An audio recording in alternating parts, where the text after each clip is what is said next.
അല്ലേ? ഒന്ന് പ്രാർത്ഥിച്ചു, രണ്ട് പാടി സ്തുതിച്ചു. രണ്ടും ഒരുപോലെ പ്രാധാന്യമുള്ളൊരു കാര്യമാണ്. പ്രാർത്ഥിക്കണം, രണ്ട് ദൈവത്തെ പാടി സ്തുതിക്കണം. എന്താണ് പാട്ട്? കവിത അല്ലെങ്കിൽ പോയത്തെക്കുറിച്ചൊരു ഡെഫിനിഷൻ വില്യം വേഡ്സ്വർത്ത് പറയുന്നുണ്ട്.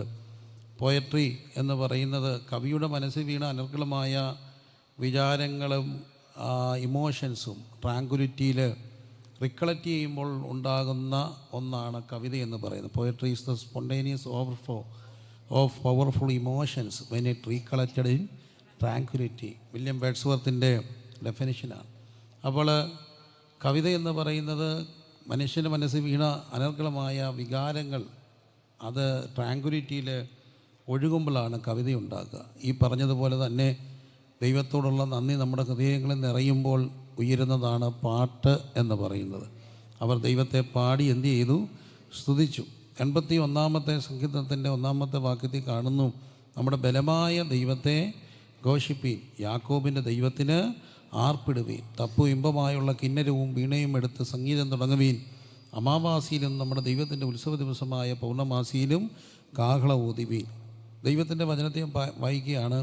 നമ്മളെ ദൈവത്തെ പാടി സ്തുതിക്കണം, നമ്മുടെ ദൈവത്തെ ഘോഷിക്കണം. എന്തുകൊണ്ട് ഘോഷിക്കണം എന്നവിടെ കാണുന്നുണ്ട്.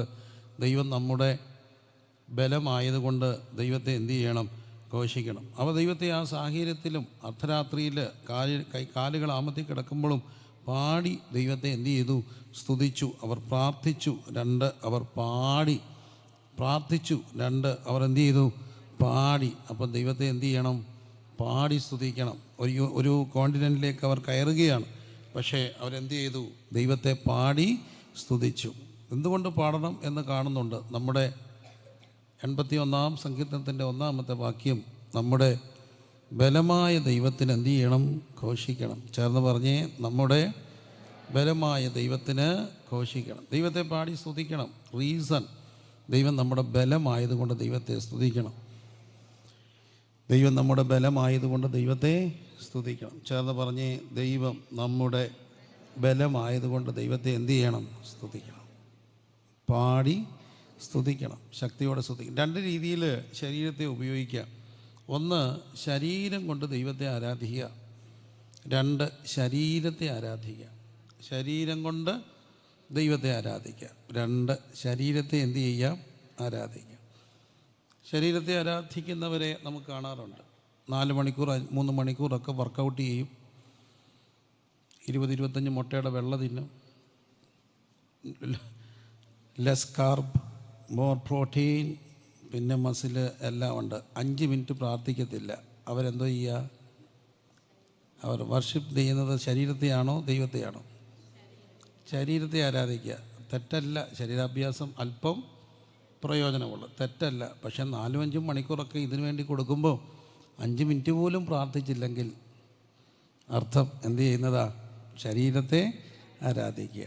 ദൈവത്തെ പാടി സ്തുതിക്കണം. റീസണുണ്ട്. ദൈവം നമ്മുടെ എന്തായതുകൊണ്ടാണ്? ബലമായതുകൊണ്ടാണ്. ചേർന്ന് പറഞ്ഞേ, ബലമായ ദൈവത്തെ എന്ത് ചെയ്യണം? സ്തുതിക്കണം. അവർ പ്രാർത്ഥിച്ചു, രണ്ടവർ പാടി സ്തുതിച്ചു. എനിക്ക് ആ വാക്ക് ഭയങ്കര ഇഷ്ടമാണ്. ദൈവം നമ്മുടെ ബലമായതുകൊണ്ട്. മനുഷ്യജീവിതത്തിൻ്റെ ഉയർച്ചകളും താഴ്ചകളും ഒക്കെ നമ്മൾ കണ്ടിട്ടുണ്ട്. ലോക വെയ്റ്റിംഗ് ചാമ്പ്യൻ്റെ ഇന്നത്തെ അവസ്ഥ കഴിഞ്ഞ ദിവസം ഒരു വീഡിയോയിൽ കണ്ടു. നടക്കാൻ പോലും പ്രയാസമാണ്. എന്നാൽ ഈ മനുഷ്യരൊക്കെ ജീവിച്ചിരിക്കുന്നത് ദൈവത്തിൻ്റെ കൃപ കൊണ്ടല്ലേ. ഞാൻ PG ചെയ്ത സമയത്ത് എൻ്റെ കൂടെ പഠിച്ചൊരു സുഹൃത്തുണ്ടായിരുന്നു. എനിക്കത് ഓർക്കാൻ പേടിയാണ്. എന്നാലും അവൻ നല്ല സ്നേഹമുള്ളവനായിരുന്നു. ഈ സ്നേഹിക്കാൻ മാത്രം അറിയുന്ന കുറേ മനുഷ്യരുണ്ട്. നല്ല മനുഷ്യരാണ്. ഹൈന്ദവ ഒരു സഹോദരനായിരുന്നു. പക്ഷെ ഭയങ്കര സ്നേഹമായിരുന്നു. ഭയങ്കര സ്നേഹം എന്ന് പറഞ്ഞാൽ അസാധാരണ സ്നേഹമായിരുന്നു. ഞങ്ങൾ തമ്മിലുള്ള കൂട്ടും അങ്ങനെയായിരുന്നു. എല്ലാ ദിവസവും ക്ലാസ്സിൽ വരുമ്പോൾ ഒന്നിൽ അവൻ വലിയൊരു പൊതിയുമായിട്ട് വരും, അല്ലെങ്കിൽ 2 പൊതിയുമായിട്ട് വരും. ഒന്നെനിക്ക്, ഒന്ന് അവന്. ഞാനന്ന് ഹോസ്റ്റലിൽ നിന്നാണ് പോകുന്നത്. അതുകൊണ്ട് അവൻ ഒരു 2 പൊതി കൊണ്ടുവരും, അല്ലെങ്കിൽ 1 പൊതി കൊണ്ടുവരും. ഇപ്പോഴും അത് നാവി ഇരിപ്പുണ്ട് അവൻ്റെ പൊതിയുടെ രുചി. ഈ പൊതിച്ചോറിലൊരു രുചിയുണ്ട്. ഉപവാസമല്ലേ, 18ാമത്തെ ദിവസമാണ്. എന്നാലും പൊതിച്ചോറിന് രുചിയാണ്. ചൂട് വാഴയിലക്കകത്ത് പൊതിഞ്ഞ് വാഴയില വഴറ്റി തുറന്നാൽ അതിങ്ങനെ ആ മെഴുക്കുവരട്ടി അപ്പോൾ ഇതെല്ലാവരും കൂടെ ഷെയർ ചെയ്തൊക്കെ കഴിക്കുക. ഉപവാസം പോയി അല്ലേ, പാവം സവാരി 2 ദിവസം കൂടെ ഉള്ളു, ക്ഷമിക്കുക, വാഷ് സർവീസ് വരെയാണ്. അപ്പോൾ അതിങ്ങനെ പങ്കുവെച്ച് കഴിക്കും. അവിടെ നിന്ന് ഇങ്ങനെ എടുത്തും ഞാനും അവനും കൂടെ കഴിക്കും. പങ്കുവയ്ക്കുന്ന ഒരു രസമല്ലേ, അവിടെ നിന്ന് ഇങ്ങോട്ട് എടുക്കും, ഇവിടുന്ന് അങ്ങോട്ട് എടുക്കും. അപ്പോൾ നല്ല മീൻ വറുത്തമൊക്കെ ഉണ്ടെങ്കിൽ ഞങ്ങളുടെ ഒരു കൂട്ടുകാരുണ്ടായിരുന്നു, അവൻ്റെ ആരും എടുക്കാതിരിക്കാൻ വേണ്ടി അവനെല്ലാവരും കാണുക തുറന്നിട്ട് തുപ്പി വെക്കുമായിരുന്നു മീനെടുത്ത്, തൊടാതിരിക്കുക. എന്നാലും നമ്മൾ ആ തുപ്പൽ തുടച്ച് കളഞ്ഞിട്ട് തട്ടിപ്പറിക്കും. അതൊരു രസമാണ് പങ്കുവെച്ച് കഴിക്കുന്നത്. അപ്പോൾ ഇവനെന്നും ഞാനും കൂടെ കൂട്ടാം. അങ്ങനെ ഒരു വർഷങ്ങൾ പിന്നിടുന്നു. പിന്നെ ഞാൻ സെമിനാരിൽ പോയി. എൻ്റോടൊപ്പം പകുതി വരെ ട്രെയിനേ വന്നു, പാലക്കാട് വരെ. അത്ര സ്നേഹമായിരുന്നു. എന്നിട്ടാണ് തിരിച്ചു പോന്നേ. അടുത്ത അവധിക്ക് അന്ന് മൊബൈൽ ഫോണില്ല, കത്തെഴുതുക. 97 കത്തൊക്കെ എഴുതി. അടുത്ത അവധിക്ക് ഒരു 8 മാസം കഴിഞ്ഞ് ഞാൻ വരുമ്പോൾ ഞാൻ അവനെ കാത്ത് കോട്ടയത്ത് പോയി നിൽക്കുക. ദൂരെ നിന്ന് എൻ്റെ സുഹൃത്ത് വരുന്നത് കണ്ടിട്ട് എനിക്ക് മനസ്സിലായില്ല. അവൻ വല്ലാതെ ക്ഷീണിച്ചിരിക്കുന്നു. എനിക്കവനെ ദൂരെ നിന്ന് കണ്ടിട്ടും മനസ്സിലായില്ല. അടുത്ത് വന്നപ്പോഴാണ് മനസ്സിലായത്. ഞാൻ ചോദിച്ചു, എന്ത് പറ്റിയടാ? അവൻ പറഞ്ഞു, എന്താ പറ്റാനാടാ, ഡയബറ്റിക്ക് വന്നാ. അവനെ വല്ലാതെ അങ്ങ് ഒതുക്കി, ക്ഷീണിച്ചു. എയർലി ഇൻസുലിനൊക്കെ സ്റ്റാർട്ട് ചെയ്തിട്ടും അവൻ ക്ഷീണിച്ചു. അന്ന് ഞങ്ങൾ ഒത്തിരി നേരം വർത്താനം പറഞ്ഞു. അടുത്ത അവധിക്ക് ഞാൻ വരുമ്പോൾ ഇവനെ കാണാൻ ചെല്ലുമ്പോൾ ഇവൻ്റെ സ്കിൻ ഗ്രാഫ്റ്റ് ചെയ്ത് കിടക്കുക. അവൻ്റെ ഒരു മുറിവുണ്ടായി, കരിയുന്നില്ല. മെഡിക്കൽ കോളേജിൽ സ്കിൻ ഗ്രാഫ്റ്റ് ചെയ്ത് കിടക്കുക. ഇന്ന് ഒത്തിരി നേരം വർത്താനം പറഞ്ഞു. എന്നെ കണ്ടപ്പോൾ അവൻ ആദ്യം പറഞ്ഞൊരു സ്റ്റേറ്റ്മെൻ്റ് ഉണ്ട്, എടാ നീ അറിഞ്ഞോ ഇന്നാളുടെ കാര്യം? ഞാൻ ചോദിച്ചു, അവനെന്ത് പറ്റി? അവന് ലുക്കീമിയ ആയിരുന്നു, ലാസ്റ്റ് സ്റ്റേജാണ് അറിഞ്ഞത്. അവൻ മരിച്ചുപോയി, കഴിഞ്ഞ ആഴ്ചയായിരുന്നു. അവൻ പറഞ്ഞെടാ അവൻ പോയടാ. എടാ ഞാൻ കിടക്കുന്ന കണ്ടോ? എന്നെ അവനിങ്ങനെ ദയനീയമായിട്ട് നോക്കിയിട്ട് പറഞ്ഞു, ഇനി നീയോ ഉള്ളടാന്ന് പറഞ്ഞു. എൻ്റെ അകത്തൊരു ഇടുത്തി വെട്ടിപ്പോയി. ഇനി ആരേ ഉള്ളൂ, ഞാനേ ഉള്ളൂ. പേടിച്ചു പോയി സത്യത്തിൽ. അധികം താമസിച്ചില്ല, എൻ്റെ സുഹൃത്ത് മരിച്ചുപോയി. ഒരു 3 വർഷം 4 വർഷം കൊണ്ട് മരിച്ചു. മരണത്തിന് ഞാൻ അവിടെ ഇല്ലായിരുന്നു, ഞാൻ ദൂരെയായിരുന്നു. ഞാൻ ചെല്ലുമ്പോൾ അവരെന്നെ ഇങ്ങനെ നോക്കിയിരിക്കുക. ദഹിപ്പിക്കേണ്ട സമയമായി. എല്ലാവരും ചോദിക്കുന്നുണ്ട്, പാസ്റ്റർ വന്നോ, പാസ്റ്റർ വന്നോ? കാരണം അവർക്ക് എടുക്കണം. ഏതായാലും ഞാൻ അവസാനം ചെന്നൊരു നോക്ക് കണ്ടു.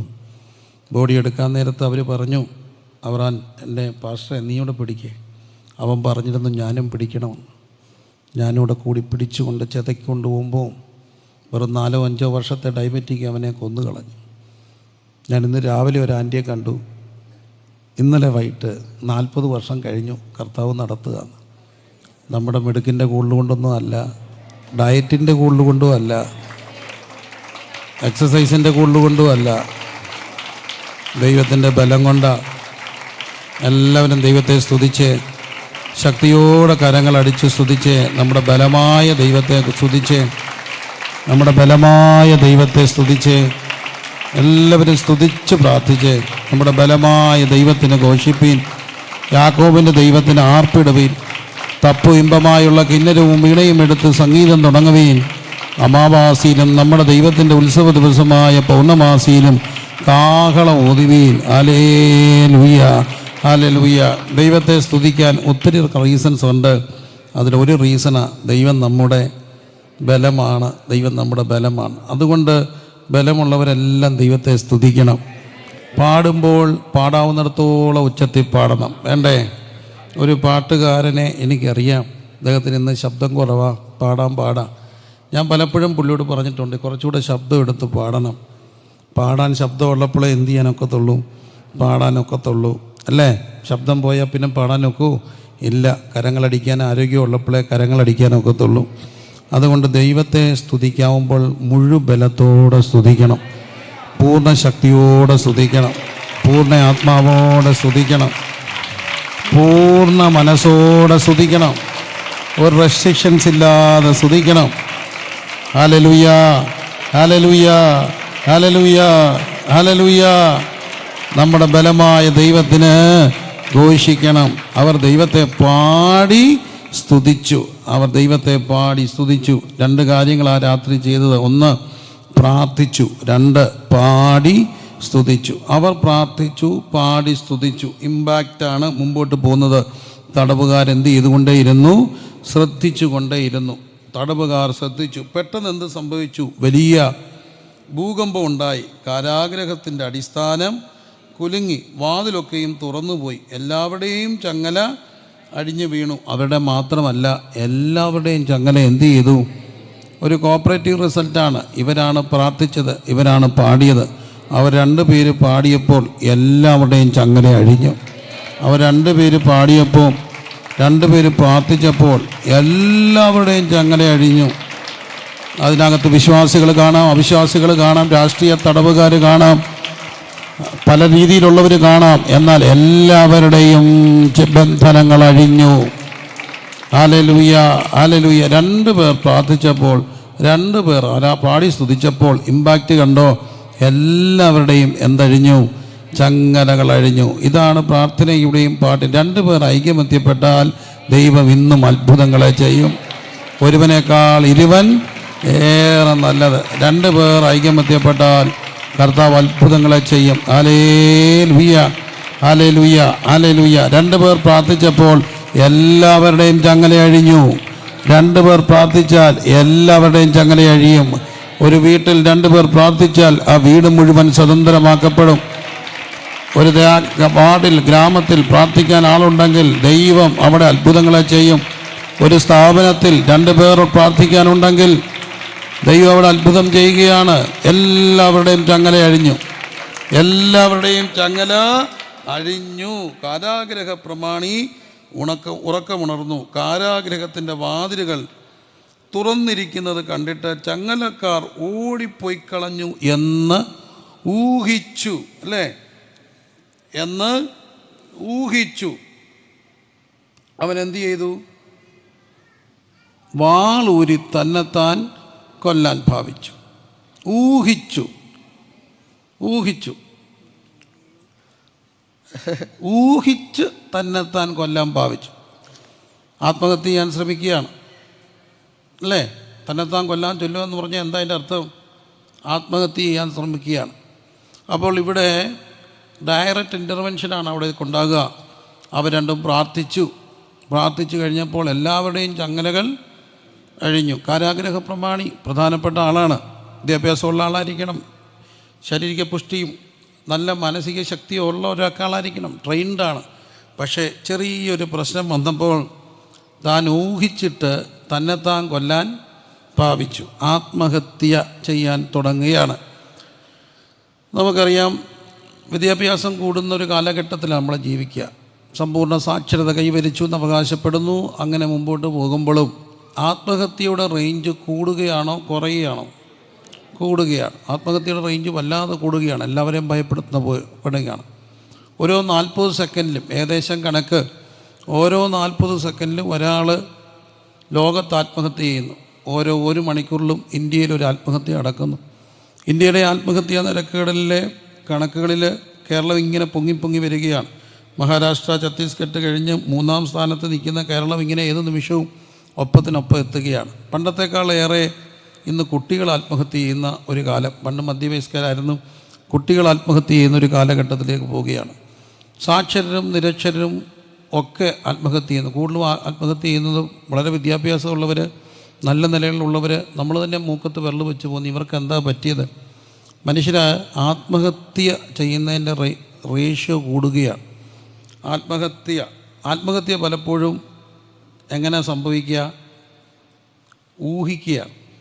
എന്തോ ഒന്ന് ഊഹിച്ച് കൂട്ടുമ്പോഴാണ്, സ്പ്ലിറ്റ് ഓഫ് സെക്കൻഡിലാണ് ആത്മഹത്യയുടെ തീരുമാനം. നേരത്തെ അറിയാമെങ്കിലും ചിലയൊക്കെ നമുക്ക് മനസ്സിലാക്കാൻ ശ്രമിച്ചാലും ആത്മഹത്യ. പക്ഷേ ആത്മഹത്യ ഇന്ന് കൂടുക. നമുക്ക് പിള്ളേരെയൊക്കെ വഴക്ക് പറയാൻ പേടിയാണ്. വഴക്ക് പറഞ്ഞാൽ എന്തോ പറ്റുമോ?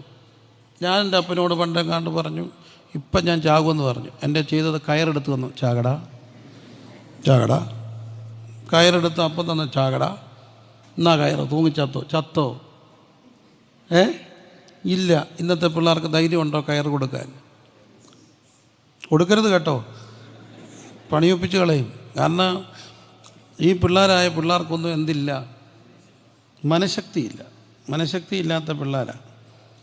മനഃശക്തിയുള്ള പിള്ളേർ ഗവൺമെൻറ് സ്കൂളിൽ പഠിച്ചവർക്കാണ് അത്യാവശ്യം. മറ്റേതിങ്ങനെ വണ്ടിയെ കയറ്റി അവിടെ കൊണ്ടിറക്കും, അവിടെ നിന്ന് ഇങ്ങോട്ട് കൊണ്ടിറക്കും.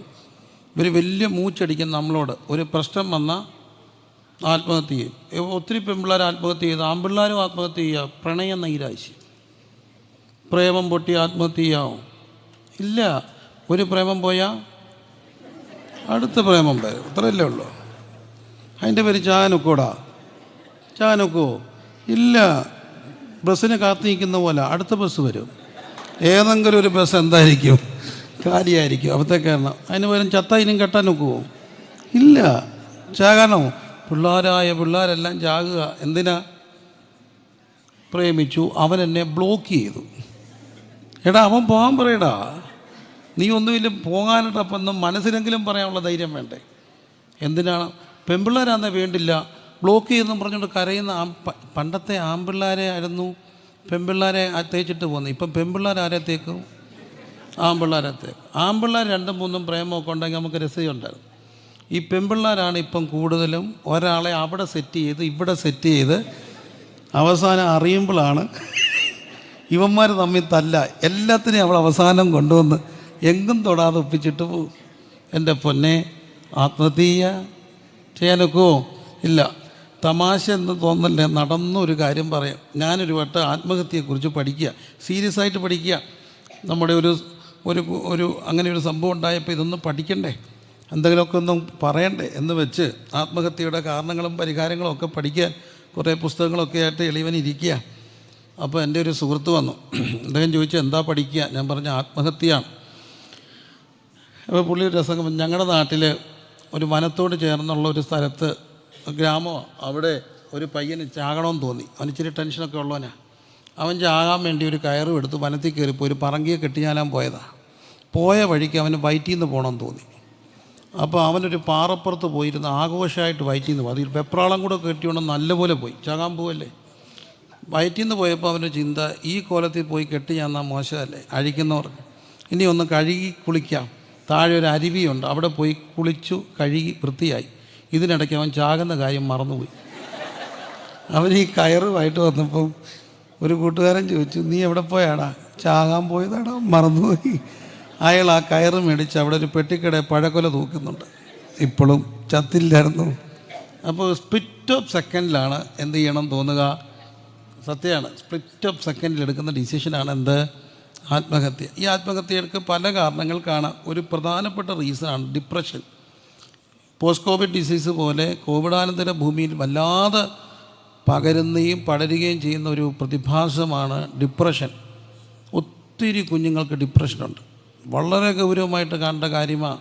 ഡിപ്രഷൻ്റെ റേറ്റ് കൂടുകയാണ്. വിദ്യാഭ്യാസമുള്ള മക്കൾക്ക് പോലും ഞാൻ കണ്ടിട്ടുണ്ട്. പരീക്ഷയുടെ തലേ ദിവസം ആങ്സൈറ്റി വന്ന് ഡിപ്രഷൻ വന്ന് പരീക്ഷ എഴുതാൻ കഴിയാതെ വരുന്ന മക്കൾ, ചെറിയ കാര്യങ്ങൾ ഡിപ്രഷൻ അടിച്ച് പോകുന്നവർ, ബിടെക്കും എംടെക്കും ഒക്കെ കഴിഞ്ഞിട്ട് ജോലി ചെയ്യാൻ വയ്യാതെ പോകുന്നവർ. ഈ ഡിപ്രഷൻ്റെ ലോകത്തൂടെ പോകുന്നവർക്ക് അവരെളുപ്പമാണ് ആത്മഹത്യയിലേക്ക് നടന്നു കയറാൻ. ശ്രദ്ധിക്കപ്പെടണം. രണ്ടാമത്തെ ഒരു പ്രധാനപ്പെട്ട കാര്യമാണ് കുടുംബ പ്രശ്നങ്ങൾ. കുടുംബ പ്രശ്നങ്ങൾ മനുഷ്യരെ എങ്ങോട്ട് നയിക്കാം? ആത്മഹത്യയിലേക്ക് നയിക്കാം. എങ്കിലും ഈ കുടുംബ പ്രശ്നങ്ങളുടെ പ്രധാന കാരണം എന്താ? ഞാൻ കണ്ട കുടുംബ പ്രശ്നങ്ങളുടെ പ്രധാന കാരണം ഞാൻ കണ്ട വിദ്യാഭ്യാസം കൂടിയവർക്കാണോ വിദ്യാഭ്യാസം കുറഞ്ഞവർക്കാണോ കുടുംബ പ്രശ്നങ്ങൾ കൂടുന്നത്? വിദ്യാഭ്യാസം ഉള്ളവരുടെ ഇടയില്ല. 7ാം ക്ലാസ്സിൽ തോറ്റുപോയ ചേച്ചി 8ാം ക്ലാസ്സിൽ തോറ്റ അച്ചാനെ കെട്ടി എവിടെയെങ്കിലും ഡിവോഴ്സ് ആയത് കേട്ടോ? ഇല്ല. എവിടാ കേൾക്കുന്നേ? വിദ്യാഭ്യാസം കൂടുമ്പോൾ. കുടുംബ പ്രശ്നങ്ങളിൽ പലതിൻ്റെയും കാരണം, എല്ലാമാണെന്ന് പറയത്തില്ല, പലതിൻ്റെയും കാരണം 2 പേരും എന്ത് ചെയ്യാൻ തുടങ്ങി? ജോലി ചെയ്യാൻ തുടങ്ങി. നേരത്തെ ആരായിരുന്നു ബ്രെഡ് വിന്നർ? സാധാരണ നമ്മുടെ നാട്ടിൻപുറത്തല്ല, ലോകമെമ്പാടും ആരായിരുന്നു breadwinner? Husband or wife. Husband bread വിന്നറായിരുന്നു. യൂറോപ്പിൽ പോലും വിദേശത്ത് പോലും ആര്? വൈഫ് എന്തോ ആയിരുന്നു? What is your mother? ചോദ്യം. My mother is a housewife. എഴുതിയിട്ടുള്ളവരൊന്ന് കൈ പൊക്കിക്ക്. My mother is a housewife. വല്ല കുഴപ്പമുണ്ടായിരുന്നോ? വല്ല കുഴപ്പമുണ്ടായോ? ഇല്ല. മൈ മദർ ഹൗസ് വൈഫായിരുന്നു. മാക്സിമം ജോലി, ഇടയ്ക്കിടയ്ക്ക് ചെയ്യുമായിരുന്നു, തയ്യൽ ചെയ്യുമായിരുന്നു, ബട്ടൺസ് പിടിപ്പിക്കുമായിരുന്നു, എന്തെങ്കിലുമൊക്കെ ചെയ്യുമായിരുന്നു. My mother is a housewife. കാലം മുമ്പോട്ട് പോയി. 2 പേർക്കും എന്തുണ്ടായി? കാശുണ്ടായി. 2 പേർക്കും കാശുണ്ടായപ്പോൾ എന്തോ കൂടി? ഈഗോ കൂടി. സത്യമാണ്. 2 പേർക്കും കാശുണ്ടായപ്പോൾ പ്രശ്നങ്ങൾ എന്ത് ചെയ്തു? കൂടി. സത്യമാണോ? കാരണം എനിക്കും പൈസയുണ്ട്, നിനക്കും പൈസ. ഞാൻ വിദേശത്തൊരു സ്ഥലത്ത് പോയി. നല്ല തണുപ്പുള്ളൊരു സ്ഥലമാണ്. ഞങ്ങൾ സ്ഥലങ്ങളുടെ സ്ഥലമൊന്നും പറയത്തില്ല. കഥകൾ പറയുമ്പോൾ കഥകൾ പറയും. പലതും ലൈഫ് സ്റ്റോറീസ് ആയിരിക്കാം. പക്ഷേ ഇച്ചിരി മനസ്സിലാകാത്ത ഭാഷ ഗുണത്തിന് വേണ്ടി പറയും. ഞാനൊരു സ്ഥലത്ത് പോയി ആര്? ഞാൻ പോയി. കഥയല്ല, ഞാൻ പോയതാ. ഞാനവിടെ ചെന്നപ്പോൾ എൻ്റെ ഒരു കസിൻ എന്നെ വിളിച്ചുകൊണ്ട് ഒരു വീട്ടിൽ പോയി. എന്തിനാന്ന് ചോദിച്ചാൽ അവിടെ ഒരു പ്രശ്നം എനിക്കറിയത്തില്ലായിരുന്നു. അപ്പോൾ അവിടെ ഭയങ്കര തണുപ്പിൻ്റെ ഒരു സമയമാണ്. ആ സീസൺ ഭയങ്കര ചില്ലായിട്ടുള്ളൊരു സ്ഥലമാണ്. അവിടെ ചെന്നപ്പം ഇവിടെ ഭയങ്കര ഹീറ്ററില്ല, തണുക്കുക. എനിക്കാണെങ്കിൽ തണുത്തിട്ട് എന്നെ അങ്ങ് വിറയ്ക്കുക.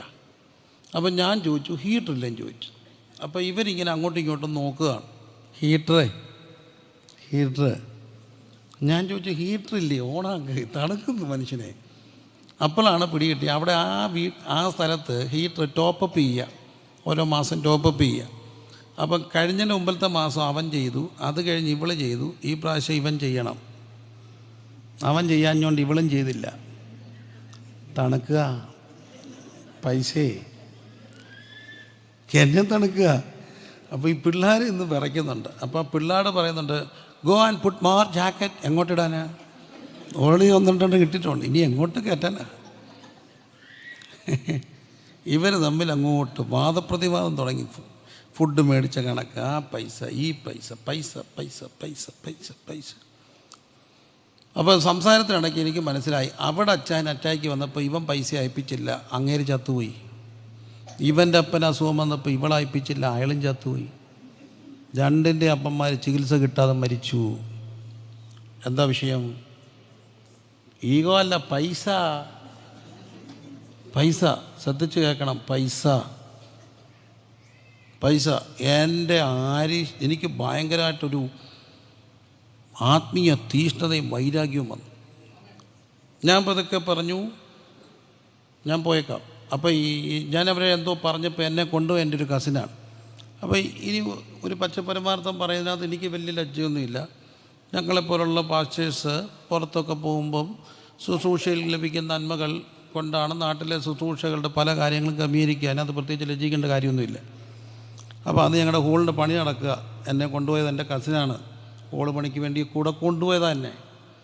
അപ്പോൾ എൻ്റെ ചെവി പറഞ്ഞു, പ്രിൻസേ ഇത് ശരിയാകുന്ന കേസല്ല, നീ അവളെ സപ്പോർട്ട് ചെയ്യുക, അവിടെ ഈ പൈസയുണ്ട്,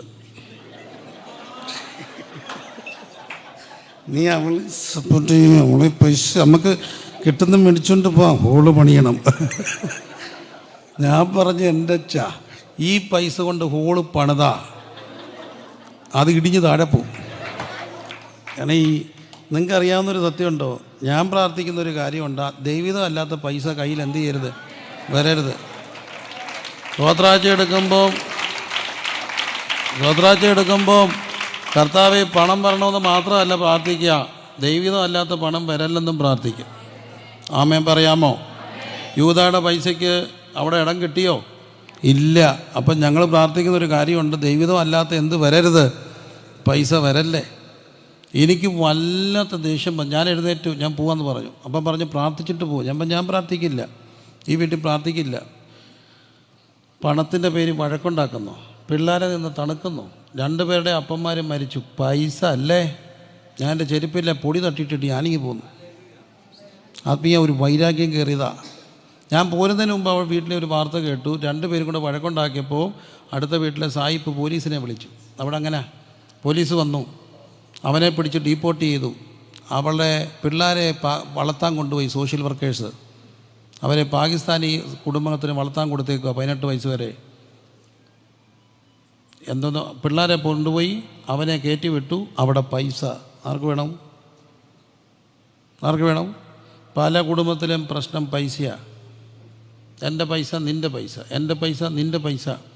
പ്രിയരെ, പൈസ എന്ന് പറയുന്ന ഒരു സാധനത്തിന് ഒരു വിലയില്ലാത്ത, ഇന്ന് പൈസയുള്ളവർക്ക് നാളെ എന്തില്ലാതിരിക്കാം.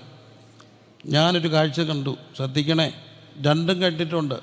ധനമില്ലാത്തവരെ ദൈവം അനുഗ്രഹിക്കുന്നത് കണ്ടിട്ടുണ്ട്, തിരിച്ചും കണ്ടിട്ടുണ്ട്. ഞാനൊരു വീട്ടിൽ ഇരിക്കുക, വർഷങ്ങൾക്ക് മുമ്പ് 16 വയസ്സുള്ള അമ്മയും കൊണ്ട് പോയതാണ്. അവിടെ ചെല്ലുമ്പോൾ ഒരു മനുഷ്യൻ ബിസിനസ് കഴിഞ്ഞ് വന്നു. No you can believe it. പെരുങ്കായ സഞ്ചിക്കകത്ത് പൈസ കണ്ടാൽ തോന്നത്തില്ല, നിറച്ച് പൈസ. കാശിൻ ഖാൻ്റെ നിറച്ച് പൈസ. ഇങ്ങോട്ട് വന്നിട്ട് ഈ പൈസ മുഴുവൻ കൂടെ വാരിയെടുത്ത് പെട്ടെന്ന് മുറിക്കകത്തോട്ട് കയറുന്നു, ലൈറ്റ് ഓഫ് ചെയ്യുന്നു, വീടിൻ്റെ ഈ ഷെയ്ഡയിലോട്ട് എറിയുന്നു. അപ്പം ഞാൻ ചോദിച്ചു, എന്തിനാ അച്ഛാ ഈ ഷെയ്ഡേ പൈസ എറിഞ്ഞേ? കെട്ടുകണക്കിന് പൈസ ഷെയ്ഡയിലോട്ട് എറിയുക. അപ്പം പുള്ളി പറഞ്ഞു, എടാ നീ വലിയ കുഴപ്പക്കാരനല്ലാത്തതോ, നീ കാണുന്നുണ്ട് കുഴപ്പമില്ല, ഇച്ചിരി വെള്ളമാണ്. കള്ളം വന്നാൽ രാത്രി ഇത് അലമാരി തുറക്കാൻ പറയും, അതിനകത്ത് കുറച്ച് കീറിയ നോട്ടുണ്ട്. ഏതെങ്കിലും കള്ളൻ ഷെയ്ഡേ കയറി തപ്പും, അവിടെ കുറച്ച് ചപ്പലും മനോരമ പത്രവും ഒക്കെ അല്ലേ കിടക്കുക. അതുകൊണ്ട് അവിടെ തപ്പത്തിൽ അതിനെ അവിടെ എറിഞ്ഞേ. എന്നിട്ടൊരു കുപ്പി എടുത്ത് വെച്ചിട്ട് അങ്ങോട്ട് ചീത്തവിളി തുടങ്ങി. ഒരു കസേര അടിച്ചങ്ങ് ഒടിച്ചു. ഞങ്ങൾ ഇറങ്ങിപ്പാനാ. എന്തോ ഒരു അഹങ്കാരം. പൈസ ഇങ്ങനെ വാരി എറിയുന്നത് ഞാൻ കണ്ടു എൻ്റെ കണ്ണിന്. കുറേ നാൾ കഴിഞ്ഞു, ബിസിനസ് പോയി, എല്ലാം പോയെന്നറിഞ്ഞു. ഒത്തിരി നാൾ കഴിഞ്ഞ് ഞാൻ അടുത്ത് വരുമ്പോൾ രാത്രിയിൽ ഒരു 10-12 മണി ആയപ്പോൾ ഒരു തട്ടുകടയുടെ മുമ്പിൽ ഇദ്ദേഹം നിൽപ്പുണ്ട്. പഴയ വലിയൊരു പുലിയല്ലേ, കണ്ടിട്ടെങ്ങനെ പോന്നേ. ഞാൻ നിർത്തി, അച്ഛാ എന്തുണ്ട്? ബാങ്ക് ഡ്രഫ്റ്റായി, പിന്നെ ജപ്തിയുടെയൊക്കെ പ്രശ്നങ്ങൾ കേട്ടു, എന്തുവായി? എന്നാൽ ഈ പുള്ളി എന്നോട് പറയാം, മോനെ don't worry, what do you think about me man, I know how to handle the situations. ഈ ഒരൊറ്റ ഫോൺ കണ്ടോ, ഇത് മതി. I know how to make money. ഞാൻ ഇവിടെ നിന്നുകൊണ്ട് ബിസിനസ് ചെയ്യും, ഈ ഫോൺ മതി. ഇത്ര ടൺ സാധനമാണ് കയറ്റി വിട്ടേക്കുന്നത്. എക്സ്പോർട്ടിങ്, ഭയങ്കര എക്സ്പോർട്ടിങ് ഇമ്പോർട്ടിങ് ബിസിനസ് ഉണ്ടായിരുന്നവനെ. അപ്പോൾ ഇത്ര കോടി രൂപയുടെ സാധനം കയറിപ്പോയിട്ടുണ്ട്, അതിങ്ങോട്ട് പോയിട്ടുണ്ടെങ്കിൽ കുറേ കണക്ക് പറഞ്ഞ് എന്തൊക്കെയോ. അതിൻ്റെ commission that itself comes around 22-30 lakhs rupees, and that money will be credited into my account within 2-3 weeks. 30-40 ലക്ഷം രൂപ വന്ന് അക്കൗണ്ടിൽ വീഴും. Then things will be solve. ഞാനിങ്ങനെ കേട്ടു. ഇതെല്ലാം പറഞ്ഞ് എന്നെ ഞെട്ടിച്ചു പുള്ളി. ഇത്ര കോടി രൂപയുടെ സാധനം കയറ്റി വിട്ടു, ഇത്ര ലക്ഷം രൂപ കമ്മീഷൻ വരും, അപ്പോൾ എല്ലാം എന്താവും? ഇതെല്ലാം പറഞ്ഞിട്ട് എൻ്റെ ചെവി പറഞ്ഞു, ഒരു 50 രൂപ തരാം, 2 ദോശ കഴിക്കാനാണ്. ഒരു 50 രൂപ തരാമോ? പൈസ വാരി എറിയുന്നത് കണ്ടു, അവസാനം 50 രൂപ ചോദിക്കുന്നത് കണ്ടു. എന്താ മനുഷ്യനാരാ? ഇന്ന് പൈസ ഉള്ളവന് നാളെ പൈസ വരാതിരിക്കുക. ഇന്ന് ആരോഗ്യമുള്ളവർക്ക് നാളെ ആരോഗ്യം. പൈസയുടെ പേരിൽ വീട്ടിൽ വഴക്കടിക്കരുത്. ദൈവസന്ധി കൊണ്ടുവച്ചിട്ട് മുട്ടുകുത്തി പ്രാർത്ഥിച്ച് ദൈവത്തിന് നന്ദി പറയണം. ദൈവത്തിന് കൊടുക്കാനുള്ളത് ദൈവത്തിന് കൊടുക്കണം, പേരൻസിന് കൊടുക്കാനുള്ളത് പേരൻസിന് കൊടുക്കണം. വഴക്കടിക്കരുത്. ഒരു കാരണവശാലും സമ്പത്തിൻ്റെ പേരിൽ വീട്ടിൽ എന്തടിക്കരുത്? വഴക്കടിക്കരുത്. മറക്കരുത്, സമ്പത്തിൻ്റെ പേരിൽ വീട്ടിൽ എന്തടിക്കരുത്? വഴക്കുണ്ടാക്കരുത്.